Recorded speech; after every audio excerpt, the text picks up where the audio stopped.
I've been a human for a quarter of a century now. Here's some of my least favorite things about our species. Starting with the obvious, we are just so weak and slow compared to so many animals. Like our evolution really prioritized intelligence and nothing else. And now we'd have to hit the gym like 50 times a day just to kind of look like our closest relatives. It's not even just about physical strength. Look me in the eyes and tell me that you could take a stray cat 1v1 and not be a little bit concerned. I'd be horrified. It doesn't even just apply to animals. We get taken out on a daily basis by organisms that are so small we can't even see them. Then there's the fact that our lifespan is a joke. Like you're telling me we don't live long enough to explore the stars, but we live just long enough to bury our pets.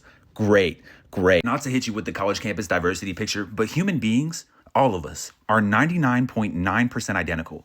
And so many of us are beefing our entire lives over 0.1% of diversity. Another big one to me is that like this is you. This is like every thought and feeling you have, that's this, bro. Everything else just helps this get what it wants.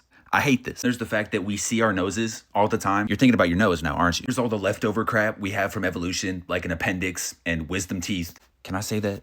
Male NIPPLES. And tailbones, that's another one too. I want our tail back.